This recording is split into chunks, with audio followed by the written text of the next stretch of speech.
Okay, 77, the bottom paragraph. Silsa Shori. Masha kosha lamod shmirosu hashvisa min ha'esek umidabi maso matonom.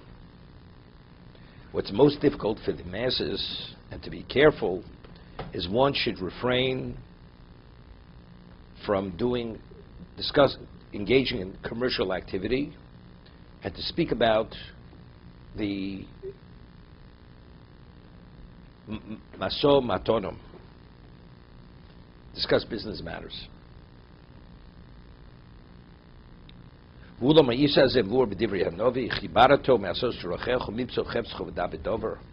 you honor Shabbos? To refrain from your ways, to engage in your endeavors. That's what Cheftzei Shemaim, the Mishnah, the Gemara says in Shabbos we had. If you want to calculate, make financial calculation regarding the communal needs, that's a Dvar Mitzvah. You're permitted, right?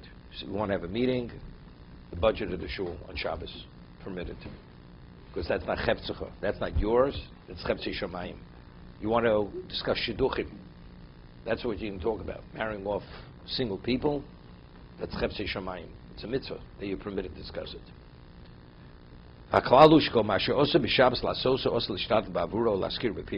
Anything you're not permitted on Shabbos, you're not permitted to discuss. We said this.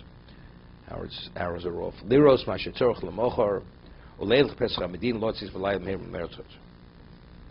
we said this. This we said last time. Okay, Rosh Hashanah, but we make no requests. At the end of the Shemona Esrei, before you step out. Some people hold you could make requests. Some people say you could make requests. Spiritual requests? Even material requests. He says, till this point we've discussed some of the mitzvos. We see people, it's prevalent, they actually violate them. From them we're able to draw to other areas where people are lax, where people fail. There's no provision, area of provision, which don't have derivatives and details. Some are more serious, some are less serious. And a person wants to be totally removed and cleansed from that particular area of sin. You have to be totally purged and clean and clear from all of it. You know, I observe it 99.9%. There's one area where I'm lax, but then you're not observing it properly. Or you've transgressed to a degree, so it's to a lesser degree, but you violated. So therefore you're not clean in that area.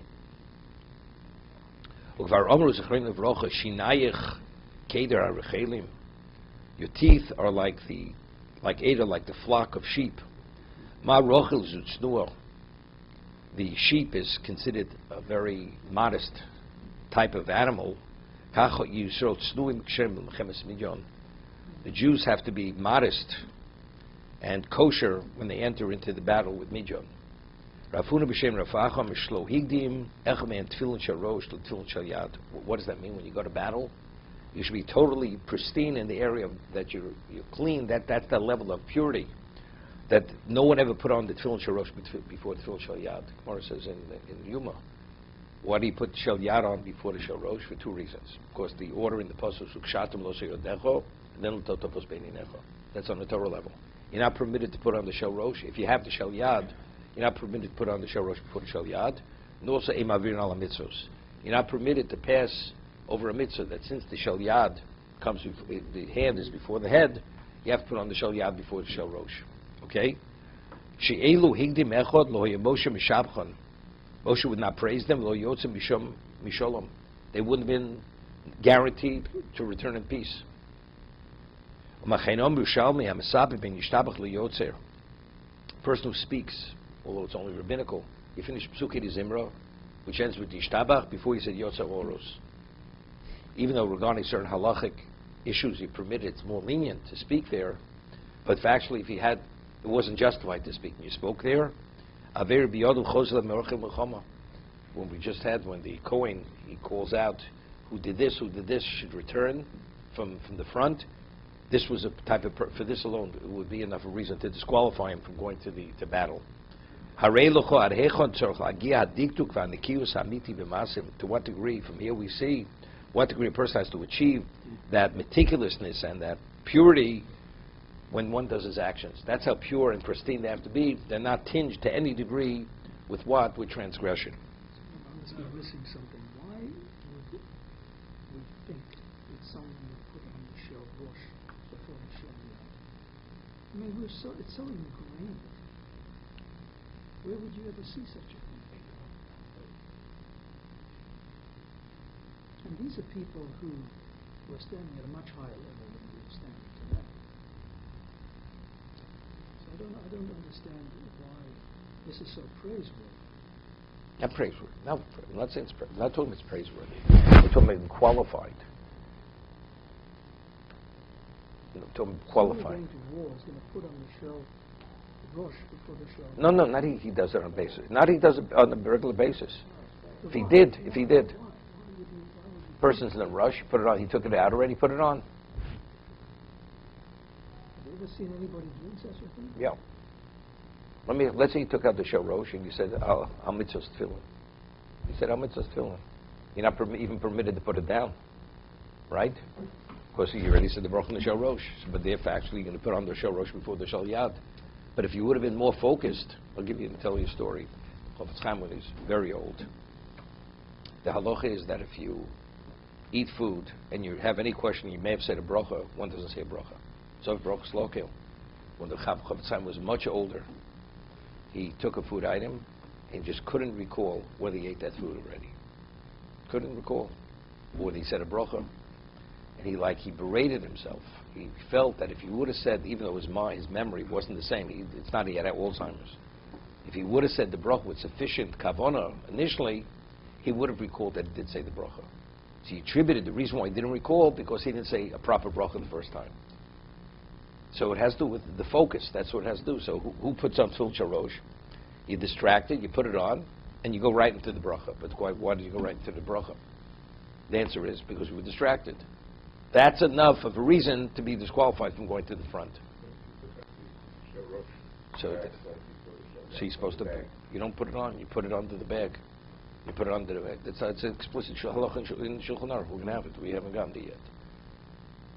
Maish is bogged down with the calligraphy.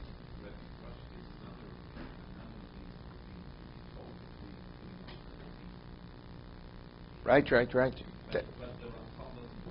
He's quoting a different medrash. No, he's quoting Yerushalmi. No. He's quoting a different Chazal. Right, 100%.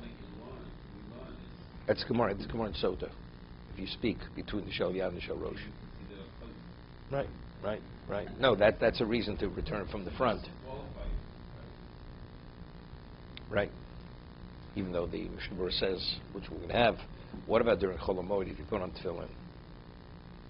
And if between Shel Yad and Shel Rosh, if you're Kedusha, well, Amin Yishmei Rabbah, one doesn't respond. You're not permitted to interrupt between Shel Yad and Shel Rosh. On Chol HaMoed, Mishnah Berurah says that since it's a question whether you're obligated to wear tefillin, if you hear Kedusha or Yishmei Rabbah, you do respond between Shel Yad and Shel Rosh. Does that have anything to do with saying the bracha or not? You're not saying the bracha. You're not saying the bracha because it's not simple that you're obligated. Right. So that's the reason why it's more lenient. Right?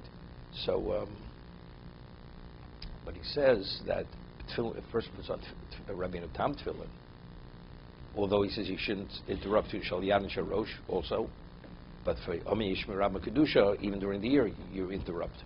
Amin Yishmei Rabbah and Kedusha, if you wear Rabbeinu Tam. You don't put on. Doesn't make a difference. It has nothing for a second. Because it's a question of whether you're obligated. That's the reason. To be continued.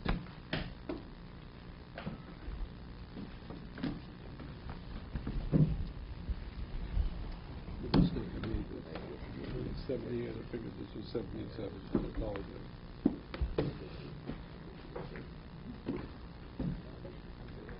Howard.